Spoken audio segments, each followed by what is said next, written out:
నేటి నుంచి పార్లమెంట్ ప్రత్యేక సమావేశాలు జరగనున్నాయి. ఉదయం 11 గంటలకు లోక్సభ ముందుకు 3 కీలక బిల్లులు రానున్నాయి. మహిళా రిజర్వేషన్ బిల్లు ఉత్కంఠ రేపుతోంది. బిల్లు నెగ్గాలంటే సభలో 200 మెజార్టీ అవసరం కాగా దక్షిణాదికి అన్యాయం జరగనివ్వమని విపక్షాలు అంటున్నాయి. ఈ నేపథ్యంలో ఏపీ నుంచి ఢిల్లీకి 30 మంది మహిళా మంత్రులు, ఎమ్మెల్యేలు చైర్పర్సన్లు చేరుకున్నారు. లోక్సభలో బిల్లు ప్రవేశపెట్టనున్న నేపథ్యంలో ప్రత్యక్షంగా గ్యాలరీ నుంచి వీరు వీక్షించనున్నారు. ఇదే అంశానికి సంబంధించి మరింత సమాచారం మా నేషనల్ బ్యూరో చీఫ్ కళ అందిస్తారు. కళ, దాదాపు రవి, ముఖ్యంగా పార్లమెంటు సమావేశాలు ఈరోజు మధ్యాహ్నం 11 గంటలకు ప్రారంభం కాబోతుంది. కానీ ఈరోజు మహిళా బిల్లుకు సంబంధించింది దాదాపు 30 సంవత్సరాలకు పైగా వెయిట్ చూస్తున్నటువంటిది ఈరోజు ఈ సన్నివేశాలను చూడడం కొరకు ప్రత్యేకంగా ఆంధ్రప్రదేశ్ నుంచి కూడా చాలా కీలకంగా కూడా 30 మందికి పైగా కూడా మహిళకు అటు మంత్రులు, చైర్పర్సన్స్, తర్వాత మనకు ఎమ్మెల్యేలు అందరూ కలిసి మహిళా రాజకీయవేత్తలందరూ కూడా ఇక్కడికి రావడం జరిగింది.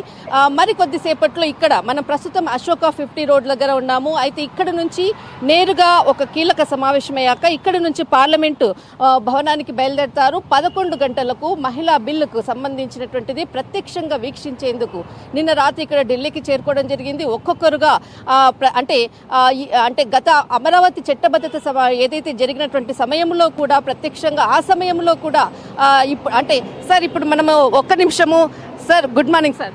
మహిళా బిల్లుకు సంబంధించినటువంటిది అమరావతి నుంచి దాదాపు ఏపీ నుంచి 30 మందికి పైగా ఇక్కడికి మహిళా రాజకీయ మంత్రులు అందరూ కూడా చైర్పర్సన్స్ అందరూ రావడం జరిగింది, మినిస్టర్స్.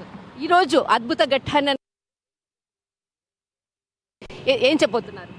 గౌరవ ముఖ్యమంత్రి చంద్రబాబు నాయుడు గారు మహిళలకి ఫస్ట్ టైం గుర్తించారు. అంతకుముందు ఎన్టీఆర్ గారు గుర్తించారు.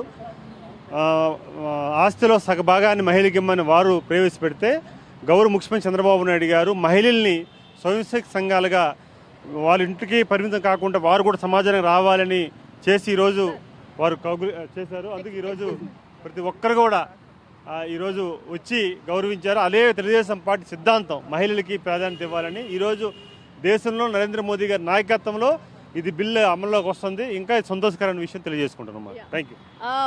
అందరూ కూడా ఇక్కడికి చేరుకుంటున్నారు ఒక్కొక్కరుగా. దాదాపు 11 గంటలకు జరిగేటటువంటి ఏదైతే లోక్సభలో ప్రవేశపెట్టేటటువంటిది దాదాపు అందరూ కూడా వీక్షించేందుకు అటు ఆంధ్రప్రదేశ్ నుంచి మంత్రులు, తర్వాత చైర్పర్సన్స్, తర్వాత ఇటు ఇక్కడ ఎమ్మెల్యేలు అందరూ కూడా ఇక్కడికి రావడం జరిగింది. ఇటు అశోక 50 రోడ్డుకు చేరుకుంటున్నారు. ఒక్కొక్కరుగా కూడా కొద్దిసేపటి నుంచి ఇటు నుంచి బయలుదేరుతున్నారు. కానీ ఈరోజు అత్యంత ఉత్కంఠభరితమైనటువంటిది 30 సంవత్సరాల నుంచి ఏదైతే మహిళా బిల్లుకు సంబంధించినటువంటి ఏదైతే ఈ వెయిట్ చేస్తున్నారో వీరందరినీ కూడా ఒక్కసారిగా కూడా సార్, గుడ్ మార్నింగ్ సార్. అయితే ప్రత్యేకంగా వీక్షించేందుకు అనుకోవచ్చు అందరూ ఇక్కడికి చేరుకుంటున్నారు.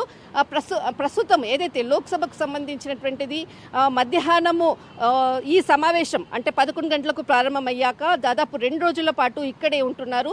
దాదాపు 36 మందికి పైగా ఇక్కడికి మహిళా రాజకీయ వేత్తలందరూ కూడా ఇక్కడికి రావడం జరిగింది. ఈరోజు మధ్యాహ్నము చాలా అటు ఇండియా బ్లాక్ కూటమి, ఇక్కడ మనకు ఎన్డీఏ కూటమికి మధ్య దాదాపు 3 రోజుల నుంచి కూడా చాలా కీలకమైనటువంటి సమావేశాలతో అనుకోవచ్చు. నిన్న ఏదైతే ఇండియా బ్లాక్ సంబంధించింది 3 చట్టాలకు సంబంధించినటువంటి అనుకోవచ్చు, మహిళా బిల్లు, తర్వాత ఇటు డీలిమిటేషన్కి సంబంధించినటువంటిది చాలా కీలకం. కానీ ఇక్కడ నిన్న ఏదైతే ఇండియా బ్లాక్ సంబంధించినటువంటిది కూడా మహిళా బిల్లుకు సంబంధించినటువంటిది మాకు ఎలాంటిది కూడా అభ్యంతరము లేదు, కానీ డీలిమిటేషన్కి సంబంధించినటువంటి అంశంపైనే ప్రధానంగా మా అబ్జెక్షన్ అంటూ కూడా అటు ఎన్డీఏ ఇక్కడ మనకు ఇండియా బ్లాక్ సంబంధించినటువంటిది కీలక సమావేశంలో కూడా నిన్న ఏదైతే మల్లికార్జున్ ఖర్గే ప్రెస్ మీట్లో కూడా చెప్పడం జరిగింది. అదేవిధంగా దాదాపు దక్షిణాది రాష్ట్రాలకు సంబంధించింది కూడా చాలా నష్టపోతున్నారు. దీనికి ఖచ్చితంగా దీనికి ఏదైతే డీలిమిటేషన్కి సంబంధించినటువంటి దానివల్ల దక్షిణాది రాష్ట్రాలు చాలా నష్టపోతున్నాయంటూ కూడా అటు తెలంగాణకు సంబంధించినటువంటి సీఎం రేవంత్ రెడ్డి, అటు తమిళనాడు స్టాలిన్, తర్వాత అన్ని రాష్ట్రాలకు సంబంధించినటువంటి ముఖ్యమంత్రులందరూ కూడా దీనిపైనే దాదాపు కీలకంగా కూడా ఒక ప్రెస్ నోట్ కూడా ప్రధాని నరేంద్ర మోడీ కూడా ఇవ్వడం జరిగింది. మొత్తం మీద ఈరోజు 30 సంవత్సరాల పైగా ఏదైతే ఎదురు చూస్తున్నటువంటి మహిళా బిల్లు ఇటు మెజారిటీ పరంగా ఆమోదం పొందే విధంగా ముందుకు వెళ్తుందా, లేకపోతే ఏ విధంగా పార్లమెంట్లో జరిగేటటువంటి చర్చలు అనుకోవచ్చు, దీనికి ఓటింగ్ ప్రక్రియ అనుకోవచ్చు, బిల్ ఆమోదముద్ద పొందుతుందా, లేకపోతే గతంలో ఏ విధమైనటువంటి పరిణామాలు చూసామో అదే విధంగా ఈ రోజు ఏ విధంగా అటు ఇండియా బ్లాక్ అనుకోవచ్చు, ఇటు ఎన్డీఏ కూటమి ఏ విధంగా ఆ మహిళా బిల్లుకు అంటే చాలా కీలకంగా దాదాపు 63 ఓట్లు అంటే దాదాపు మనకు 500 అంటే దాదాపు మనకు ఏదైతే 3 బిల్లులకు సంబంధించినటువంటిది చాలా కీలకంగా ఉండేటటువంటి ఓటింగ్ ప్రక్రియనే చాలా కీలకం. ఈరోజు జరిగేటటువంటి ఓటింగ్ ప్రక్రియ చర్చ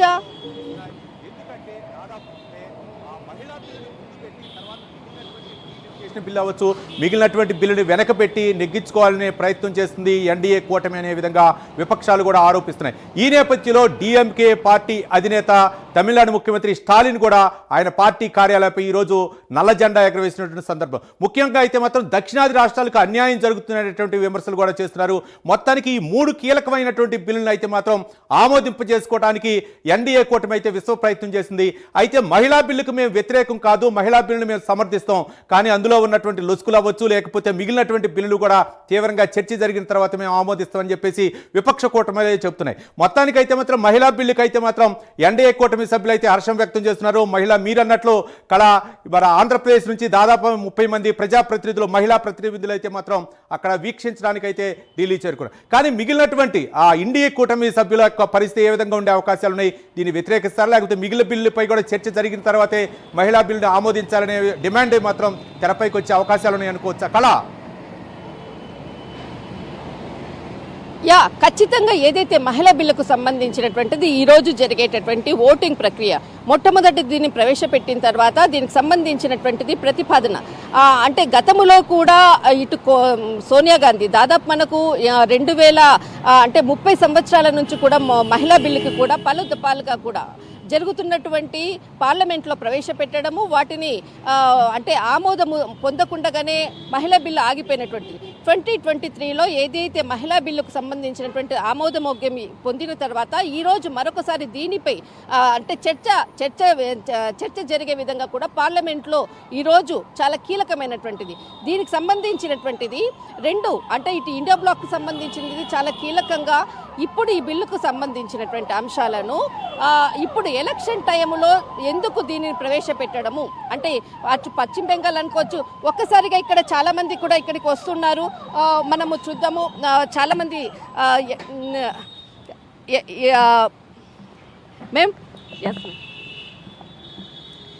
అందరూ కూడా ఇక్కడికి చేరుకుంటున్నారు. ఇటు మనకు చాలా కీలకంగా ఇటే అంటే మంత్రి ఇక్కడ మనకు హోం మంత్రి తనకు వంగల్పూడి అనిత గారు ఇక్కడికి చేరుకోవడం జరిగింది. ఇక్కడ మనం చూస్తున్నాం, ఎక్స్క్లూజివ్గా విజువల్ చూస్తున్నాము. దాదాపు దీనికి సంబంధించినటువంటిది ఎస్ మ్యామ్ దాదాపు మనం అందరూ కూడా ఇక్కడికి చేరుకుంటున్నారు. ప్రస్తుత మహిళా బిల్లు ఏదైతే ప్రత్యేక వీక్షించేందుకు. Yes ma'am, good morning ma'am. Yes ma'am, welcome. just word ma'am, live Today we'll feel very proud. yes ma'am, thank you. అందరూ కూడా ఇక్కడికి చేరుకుంటున్నారు. ముఖ్యంగా టుడే ఈజ్ వెరీ ప్రౌడ్ అన్నది చాలా సంతోషంగా హ్యాపీగా దాదాపు 36 మందికి పైగా ఆంధ్రప్రదేశ్ నుంచి వచ్చినటువంటి మహిళా ప్రజాప్రతినిధులందరూ కూడా ఇప్పుడు ప్రస్తుతం మాత్రం ఇక్కడ నుంచి మరికొద్ది సేపట్లో పార్లమెంట్కి ప్రారంభం కాబోతున్నారు.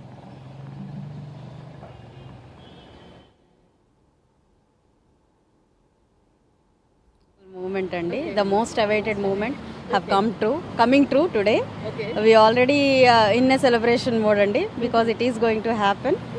So Jai Nari Shakti.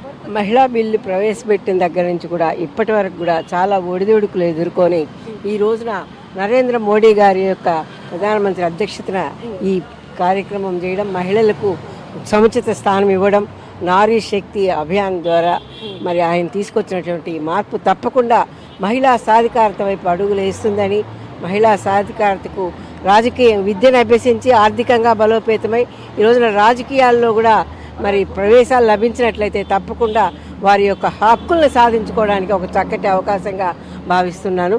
జై భారత్.